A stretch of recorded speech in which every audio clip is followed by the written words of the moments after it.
Kebahagiaan sejati itu didapat dari meningkatkan standar diri sendiri. Bukan menilai diri sendiri dibandingkan orang lain. Kalau ingin bahagia, ya ayo meningkatkan diri, bukan menabrakkan diri ke yang lain. Kita itu sering membuat standar dengan cara ngukur diri kita ke orang lain.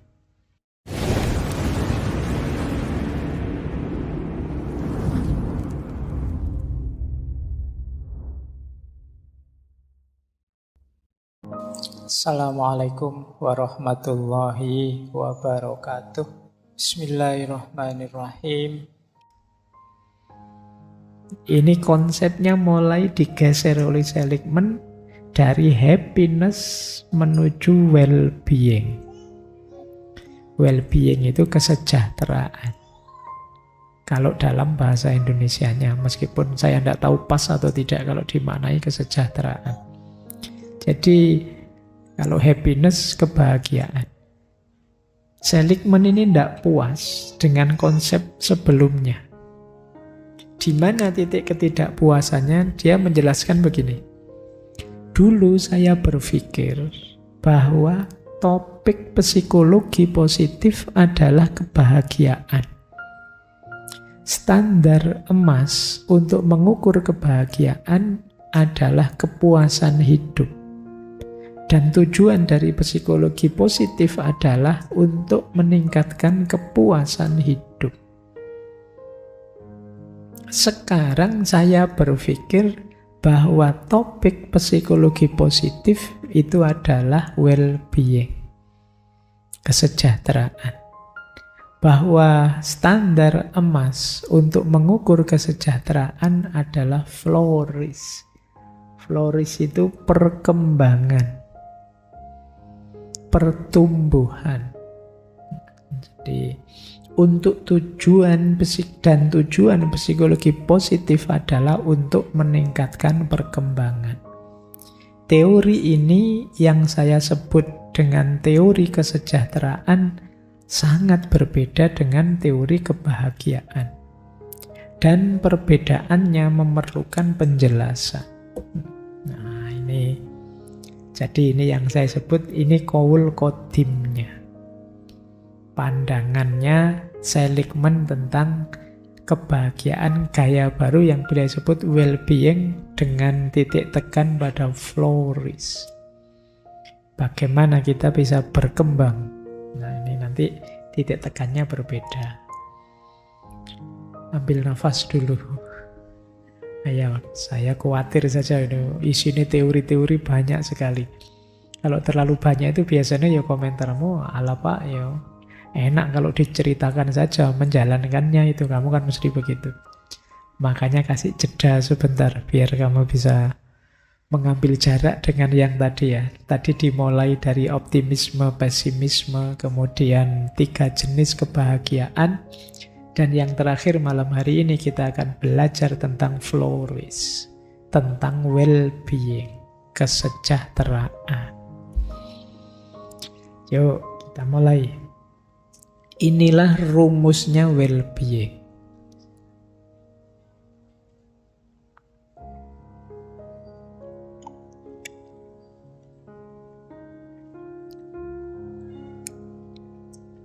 Seligman menyebutnya PERMA. PERMA itu ya singkatan dari 5 hal.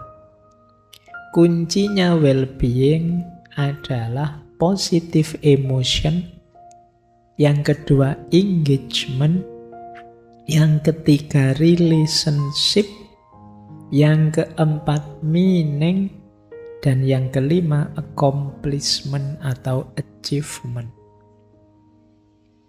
Kita belajar pelan-pelan ya. Nanti dijelaskan satu-satu, tidak usah khawatir. Ini sebenarnya kan mirip dengan konsep di authentic happiness sebelumnya. Ada positive emotion juga, ada meaning juga. Tapi komposisinya berubah. Tidak 3 yang level seperti tadi, tapi 5 yang saling terkait. Tentu saja positive emotion juga jadi kunci. Tidak mungkin orang puas dengan hidupnya kalau tidak ada rasa senang, rasa positif. Oke, kita awali. Yang pertama, positive emotion atau emosi positif. Emosi positif ini indikator utamanya. Orang yang well-being, yang sudah sejahtera, nyaman dengan hidupnya, emosinya pasti positif.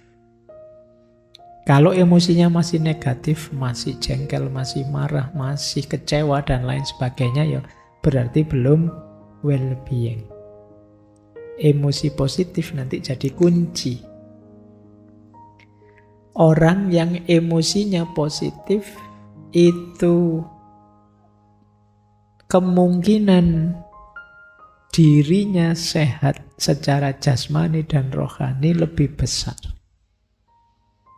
Kalau orang isinya stres, terus depresi, terus negatif, terus isi pikirannya, ya gampang sakit lahir dan batin.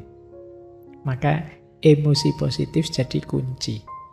Carilah, ini tugas untuk teman-teman semua, cari momen-momen yang mendatangkan emosi positif. Jangan dekat-dekat dengan situasi toksik yang menghasilkan emosi negatif. Karena ini salah satu kuncinya untuk kita bisa bahagia dan sejahtera. Kalau di buku diberi contoh misalnya, untuk membangun emosi positif bisa kita lakukan misalnya menghabiskan waktu bersama orang yang kita sayangi. Pak, saya belum ada Pak yang disayangi Pak. Ya emangnya cuma pacar yang disayangi. Kan ada orang tua, ada teman, ada sahabat. Ya kalau nembak ditolak ya kan masih bisa sahabatan aja. Nah, jadi ya paling tidak kan masih bisa berbagi emosi positif. Nah, jadi ya cari, habiskan waktu sebanyak mungkin dengan orang yang kita sayangi, biasanya bisa membantu kita memunculkan emosi positif. Misalnya kayak teman-teman, tadi saya cerita tentang kelelahan batin. Mungkin kalau kamu sedang lelah sekali di Jogja ini, terus kamu pulang ke kampung ketemu orang tua, sanak kerabat yang kalian cintai. Itu kan kayak ngecas lagi situasi batinmu, kamu segar lagi. Emosi positifnya muncul lagi. Nah, maka bersyukurlah yang masih punya banyak orang-orang yang disayangi. Oke, meskipun ya jangan Pak, kok kamu gonta-ganti pacar banyak sekali, biar banyak emosi positifnya ya, jangan gitu. Itu namanya sakar PDW ya. Ya maksudnya orang tua, teman, sahabat, orang-orang baik.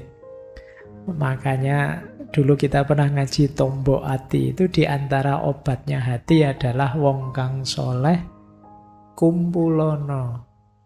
Dekat dan berkumpullah dengan orang-orang soleh. Kenapa? Menghadirkan emosi yang positif. Kalau kalian dekat dengan orang-orang soleh, para ulama, para kiai, itu kan rasanya dekat mereka dingin, adem, emosinya positif. Kalau dekat kalian kan beda, jengkel, pengen itu bedanya. Maka habiskan waktu dengan orang yang kita sayangi. Atau yang kedua, lakukan hobi atau aktivitas kreatif yang kita sukai. Ya secukupnya, tapi ya jangan terus-terusan. Pak, saya hobinya main game, ya secukupnya. Untuk menghadirkan emosi positif saja.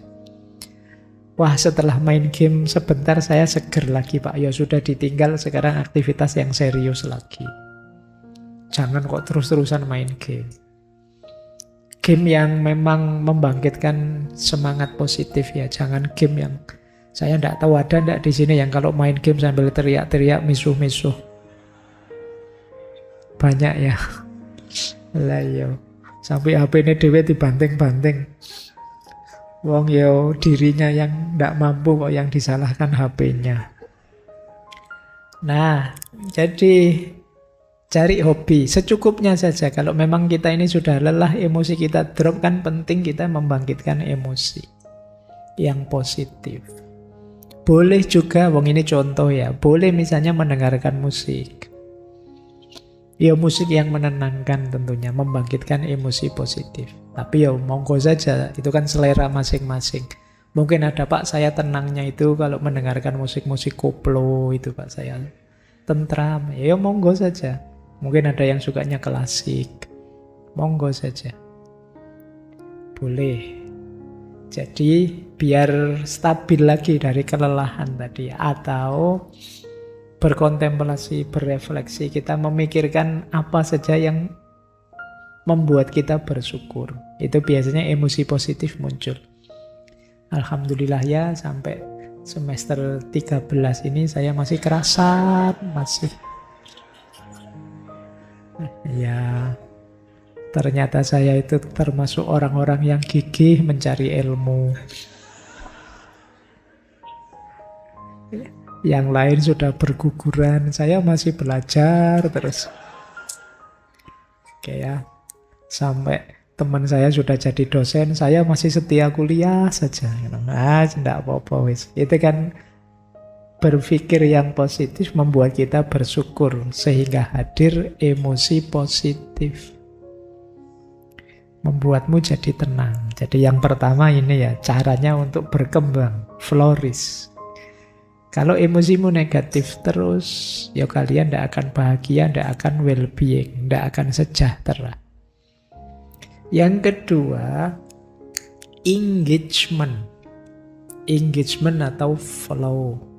Atau istilahnya seligman itu, engagement itu kita menyatu dengan ritme hidup, menyatu dengan musik. Jadi engagement itu kita melakukan aktivitas kebaikan apapun secara terlibat, kita hayati, kita fokus, kita rasakan. Engagement itu, kata Seligman, you go into flow when your highest strength are deployed to meet the highest challenge that come your way. Kita berhadapan dengan tantangan paling hebat dan kita menggunakan kekuatan kita paling maksimal sehingga melahirkan hidup yang produktif, yang kreatif. Itulah engagement, flow.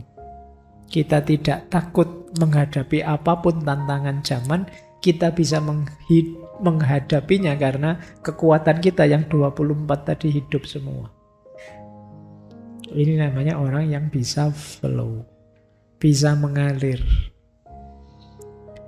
Ini wacana ini berhubungan dengan mindfulness. Banyak di antara kita yang tidak bisa menikmati hidup, tidak bisa flow, tidak bisa mengalir, tidak mampu terlibat.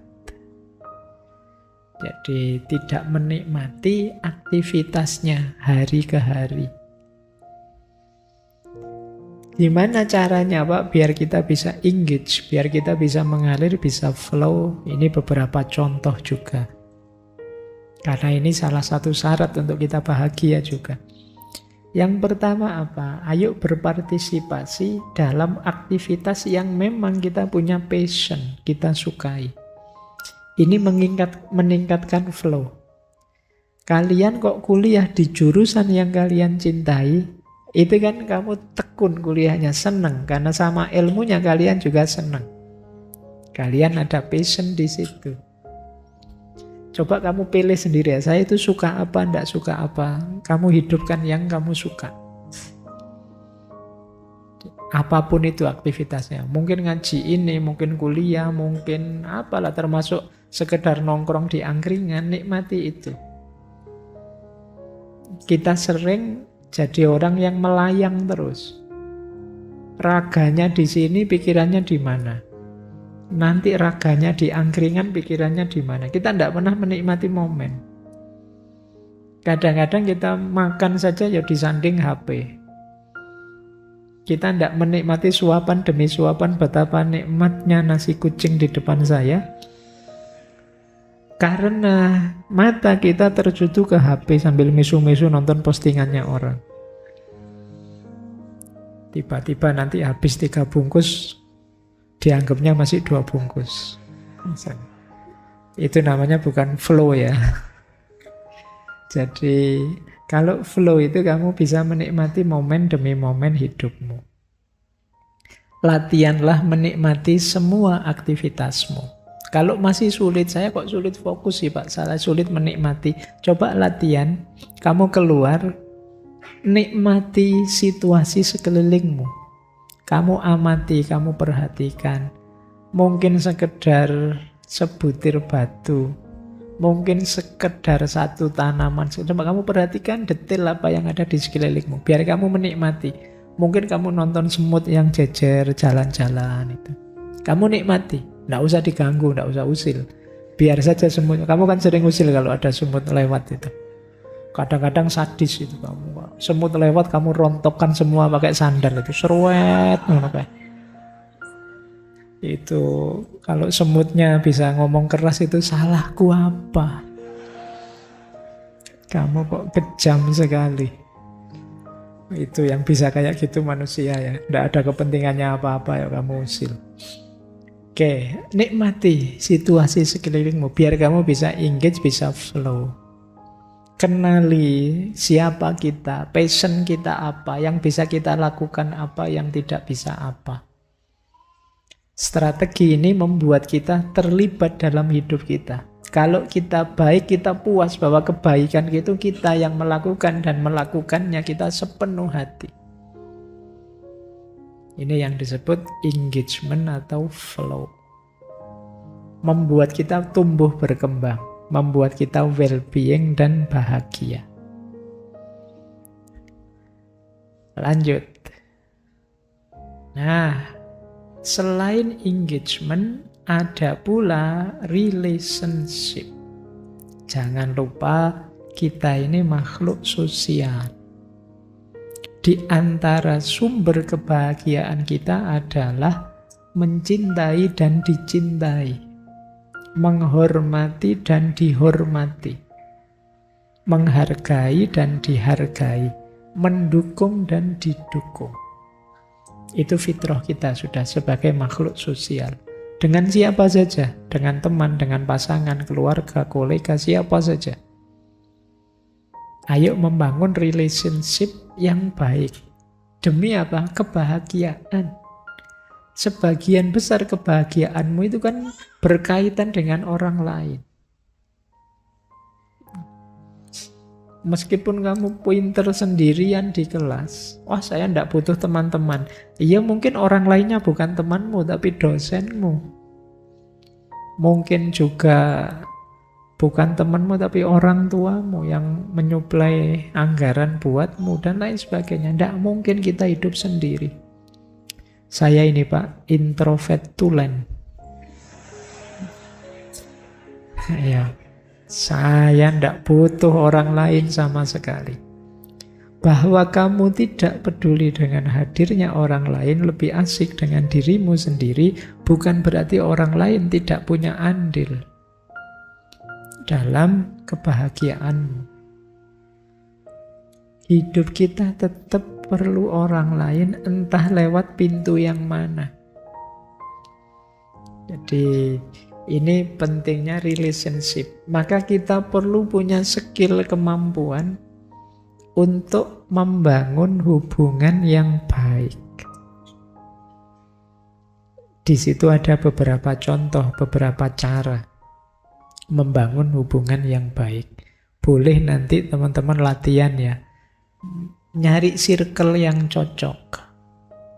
Nah, mungkin sudah punya Pak circle kelas Pak, tapi orangnya tidak pada asik. Kamu nyari sendirilah yang asik, yang gimana. Semuanya tidak asik Pak. Lah terus kalau di kelas mereka, saya selalu ditinggal, ya berarti yang tidak asik kamu. Ya. Oh yang lain bisa nyambung, kamu sendiri yang tidak bisa nyambung. Jadi ya latihan ya, latihan cari circle yang cocok, yang baik, yang bisa saling mendukung, yang saling menghargai. Latihan memulai ngobrol, di situ ada petunjuk. Coba latihan memberi pertanyaan pada orang dekat yang tidak terlalu kita kenal. Latihan mengakrabkan diri. Ini sebenarnya karena yang nulis Martin Seligman. orang sana, orang Amerika mungkin yang gaya hidupnya cenderung individualis. Jadi ngobrol dengan orang yang tidak dikenal itu barang langka. Oh, bandingkan di kita di Indonesia, wow itu wis pokoknya jejer mesti ngobrol. Kalau di sini kan tidak mungkin tidak ngobrol, sudah mesti ngobrol. Dari sisi ini kita menang sebenarnya. Kalau sekedar peradaban nongkrong dan ngobrol itu kita juara sudah. Jadi kita punya keasikan sendiri, punya strategi sendiri untuk cepat dekat dengan orang. Nah, itu khas kita sudah. Relationship kita bagus. Ya kadang sering dipuji orang kita itu ramah, kita itu familiar, murah senyum, dan lain sebagainya. Dari sisi ini lumayan kita. Murah senyum. Ya meskipun belakangan dikritik mulai mahal senyum. Mulai sering kenceng, sering tidak santai. Nah, itu. Oke. Ayo latihan menjalin pertemanan dengan orang-orang sekitar kita. Bila perlu, menghubungi lagi teman lama yang sudah putus. Oh, ini juga mungkin kita sudah menang lah. Agama mengajarkan silaturahim dan lain sebagainya. Jangan lupa ini juga sumber kebahagiaan. Dibenci orang itu menyakitkan. Tidak dihormati orang itu menyakitkan. Tidak dicintai orang juga menyakitkan. Sulit kita bahagia kalau relasi kita jelek. Latihanlah membangun relasi yang baik. Lanjut. Nah, selanjutnya tadi kan perma. Ini M-nya, meaning. Makna. Meaning itu berarti sesuatu yang lebih besar dari diri kita. Jangan egois hanya mikir diri kita sendiri. Kalau bisa kita bisa mempersembahkan diri kita pada sesama. Ini sering saya pakai istilah kesadaran profetik. Kesadaran profetik itu kesadaran kenabian. Seperti para nabi. Para nabi itu kan tidak berhenti di titik puncak kualitas dirinya. Tapi ketika sudah memuncak, ya selanjutnya bagaimana caranya mengajak umatnya mengalami puncak yang sama. Itu Nabi. Dia tidak ingin masuk surga sendirian. Nunggu umatnya semuanya masuk surga. Itu kesadaran profetik. Kalau kata Muhammad Iqbal, ini tandingannya kesadaran mistik. Kadang-kadang dalam konsep mistik atau sufistik tertentu, orang itu fokusnya hanya memuncaknya dirinya. Kalau sudah memuncak dekat dengan Allah sedekat-dekatnya, itulah final, selesai sudah. Entah dengan istilah wahdatul wujud, kah ittihad, kata musyahadah, tapi ini dipandang sebagai akhir perjalanan. Beda dengan kesadaran profetik, sudah memuncak tapi tetap ingin berbagi lagi. Tidak hanya ingin dirinya yang puncak, tapi dia ingin membagi pengalaman puncaknya. Nah, orang yang bisa berbagi, itu dia akan lebih puas, lebih bahagia. Jalannya banyak, bisa lewat sosial, politik, bisa lewat agama, komunitas, dan lain sebagainya, banyak. Sama seperti tadi rumusnya, berbagi pada sesama. Ada beberapa tips untuk membangun makna hidup. Yang pertama, boleh teman-teman kalau mungkin jangkauannya ingin lebih luas, ya bergabung saja dengan organisasi atau lembaga yang tujuannya memang pengabdian kepada masyarakat. Tujuannya memang membantu. Bukan yang mencari profit, tapi yang memang benar membantu. Libatkan diri di sana. Itu membuat diri kita lebih berarti. Banyak lembaga-lembaga sosial yang teman-teman bisa ikut membantu di sana. Yang kedua, lakukan aktivitas-aktivitas yang menghubungkan kita dengan banyak orang. Saya siap sih Pak membantu, tapi gimana ya Pak, saya tidak punya teman, saya tidak punya relasi, saya membantu siapa juga tidak tahu. Bantu tetangga juga tidak kenal itu. Ya berarti kamu kurang relasi. Jalannya apa? Yuk kamu perbanyak relasi. Pingin saya Pak ngajar misalnya di sini anak-anak kecil itu ngaji. Tapi gimana caranya ngundang mereka ya Pak? Nah, itu berarti kamu kurang gaul. Gitu loh.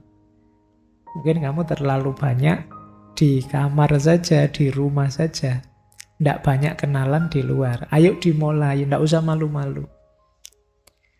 Punya banyak teman itu lebih banyak untungnya dibandingkan tidak punya teman, entah dalam aspek apa.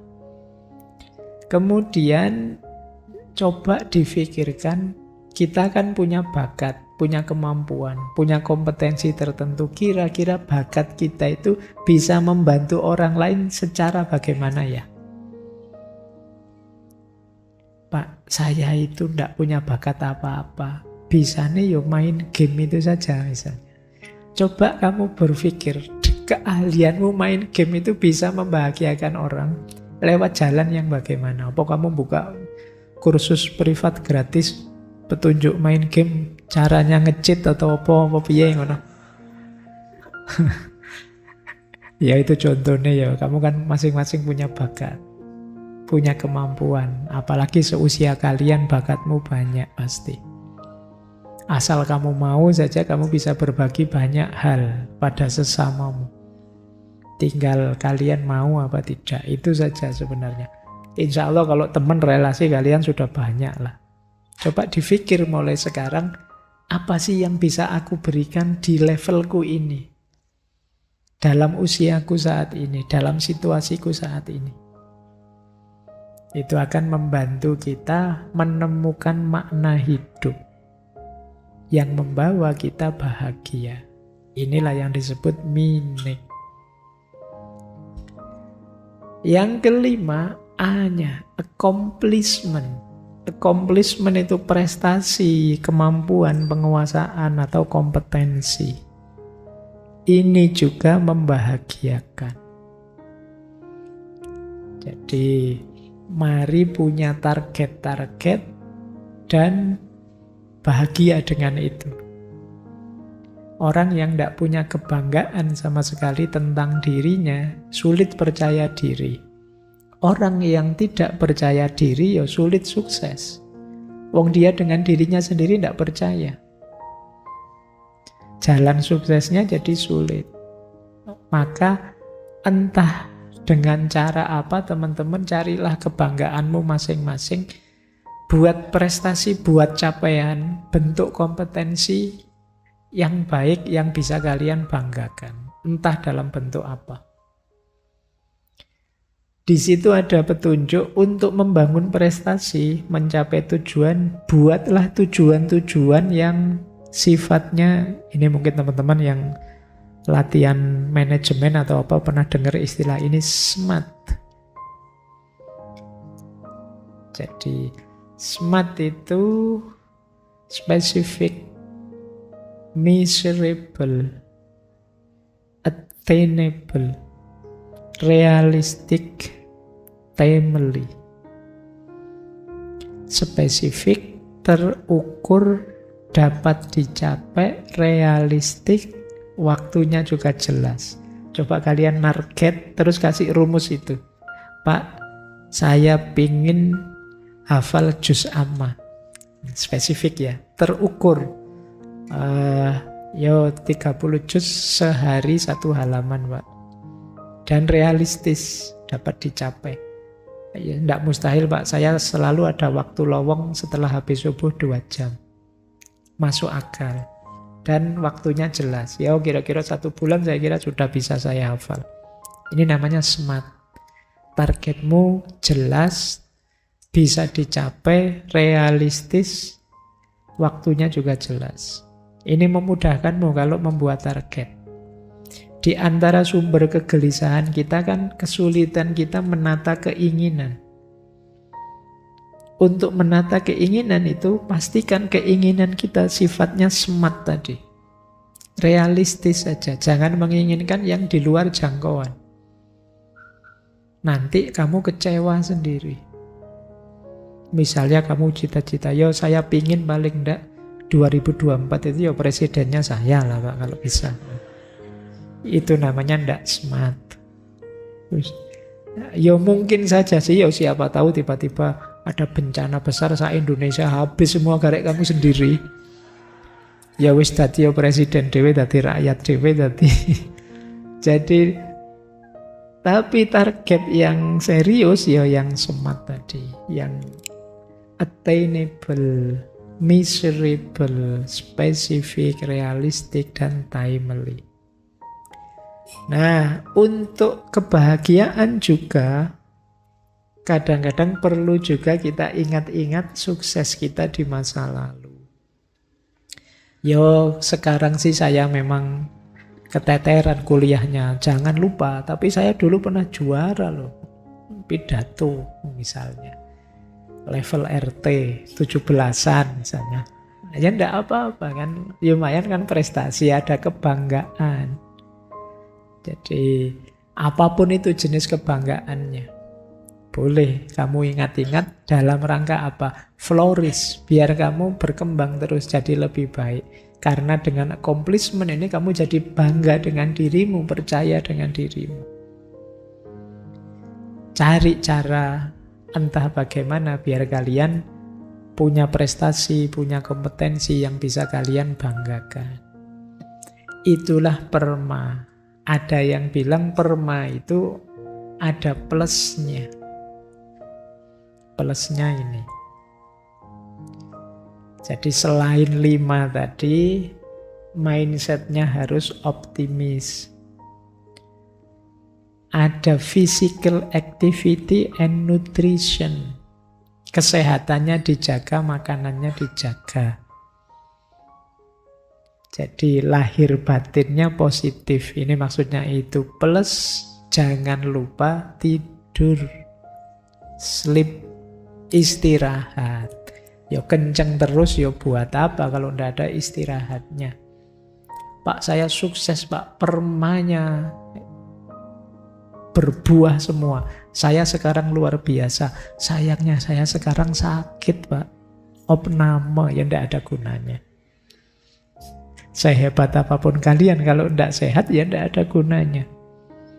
Maka optimis, jaga kesehatan, physical activity, nutrition, dan jangan lupa istirahat. Wah, kalau saya sudah istirahat terus Pak tiap hari, tidak ada apa-apa yang dikerjakan. Ya wis ndak apa-apa, yang penting ada yang bisa dilakukan dari perma tadi. Yang terakhir saya lakukan dulu Pak, tidur dulu. Ya wis alhamdulillah kamu sudah mulai pelan-pelan meskipun diawali dari tidur. Ya jaga kesehatan yang penting ya. Saya kemarin ada yang tanya, Pak lebih baik mana? Kurang tidur apa terlalu banyak tidur? Ayo kamu jawabnya gimana pertanyaan itu? Ya bagaimanapun kalau dalam ilmu akhlak ifrat dan tafrid itu jelek. Kurang atau lebih itu jelek. Yang baik apa? Pas saja. Nah, pas waktunya ngaji tidur. Itu namanya pas, sudah pas waktunya kuliah tidur, ya sama saja. Baik. Nah, terakhir. Ini tips konkret sebelum kita akhiri ya. Petunjuk konkret dari Seligman untuk latihan ya, memperkuat well-being. Ini menguji diri kita, sesejahtera apa kita, sebahagia apa kita. Coba kalian tes sekali-sekali begini. Melatih kebaikan, kindness. Lakukan insidental saja, coba satu kebaikan yang tidak terduga. Misalnya tiba-tiba kalau kamu pas ke parkiran, kamu temui tukang parkirnya, Pak, motor yang sederet ini tak bayari semua. Contohnya ngono. Lah wong sederet isinya cuma 3 kok. Jadi, nah, coba kamu cek perasaanmu. Nanti kamu akan tahu ternyata kebaikan itu menyenangkan, membahagiakan. Itu melatih kindness, melatih sikap baik hati. Cobalah kamu bikin kebaikan-kebaikan insidental yang tidak terduga. Tiba-tiba terbersit di pikiranmu apa gitu. Nah, itu jalan ya. Ada banyak cara. Mungkin setelah ini kamu apalah ikut bantu markir, atau bantu noto sandal, atau bantu apa gitu. Yang tidak terduga. Kamu sendiri tidak membayangkan melakukan itu. Tiba-tiba saja kamu ingin melakukannya. Boleh dicoba. Yang kedua, coba lakukan semacam gratitude visit. Kalau istilahnya Seligman ya. Gratitude visit itu mengunjungi orang yang menurutmu pernah punya jasa padamu, entah kecil, entah besar. Temui dia, ucapkan terima kasih.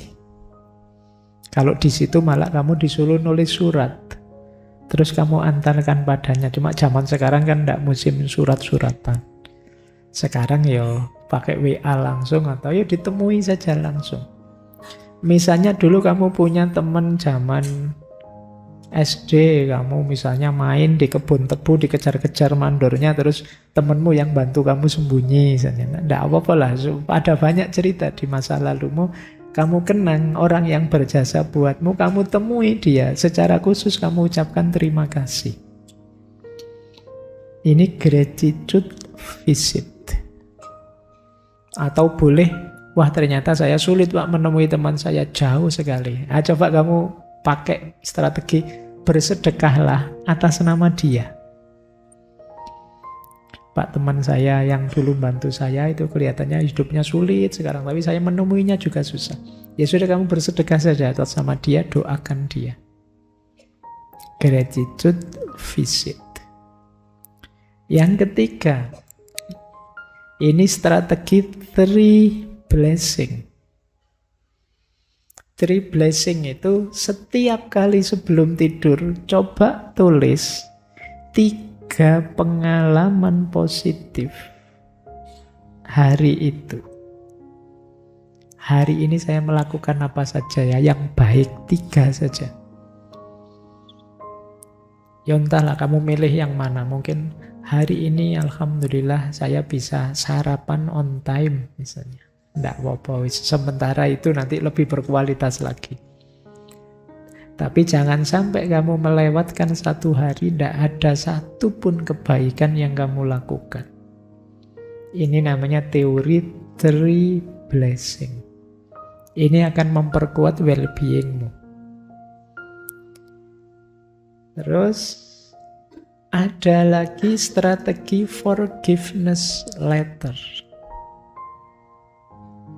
Forgiveness letter itu nulis surat pemaafan, minta maaf pada diri kita sendiri. Minta maaf sampai usia sekian aku belum bisa membawamu ketemu jodoh yang kamu inginkan.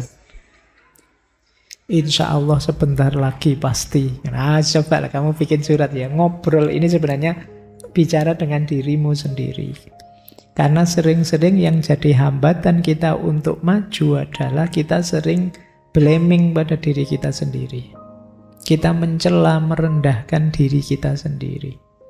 Kita menyakiti diri kita sendiri. Mungkin lebih sering dibandingkan kita menyakiti orang lain. Mintalah maaf. Dulu saya ada ustadz yang memberi petunjuk saya, fatihai setiap anggota tubuhmu. Sambil kamu ingat-ingat kalau anggota itu pernah kamu ajak melakukan maksiat, ya kamu istighfari. Astagfirullah, wahai tanganku, mohon maaf ya kamu tak pakai nyekrol TikTok, terus enggak pernah tak pakai wiritan misalnya, kamu minta maaf ya. Nah, forgiveness letter. Minta maaf pada dirimu. Kadang-kadang kita sangat kejam. Yang kita zolimi ternyata diri kita sendiri.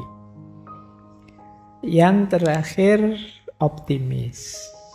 Boleh kamu latihan begini. Sebut 3 saja sisi negatif hidupmu atau kegagalanmu.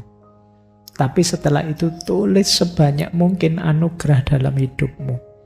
Apakah itu keberhasilan, apakah itu kemampuan, kesuksesan, kenyamanan, apa saja. Untuk menumbuhkan optimisme. Ternyata aku ya bisa kok. Hidupku tidak hanya isi kegagalan saja. Banyak keberhasilan-keberhasilan. Banyak juga yang bisa dibanggakan. Jadi boleh. Itu yang terakhir, membangun optimisme. Alhamdulillah sampai detik ini aku masih sehat. Itu kan bisa dibanggakan. Banyak teman-teman yang harus berjuang melawan sakitnya. Alhamdulillah aku masih bisa ketawa-ketawa. Banyak orang yang stres, tidak jelas. Tidak bisa ketawa lagi, problemnya banyak. Itu banyak, coba kamu tulis. Untuk menumbuhkan optimisme, ternyata Allah juga masih sayang padaku, masih diberi banyak anugerah. Bahkan sekedar masih bisa bernafas, masih bisa makan, itu juga anugerah yang luar biasa. Nah, ini latihan-latihan seperti ini akan menguatkan kebahagiaan kita, menguatkan well-being kita. Hidup kita biar lebih cerah, lebih membahagiakan, lebih bisa kita nikmati. Karena mungkin selama ini sebagian besar hidup kita itu kan autopilot, jalan saja seperti biasanya. Sama sekali kita tidak mensyukuri dan menikmatinya. Itu yang membuat kita sulit bahagia.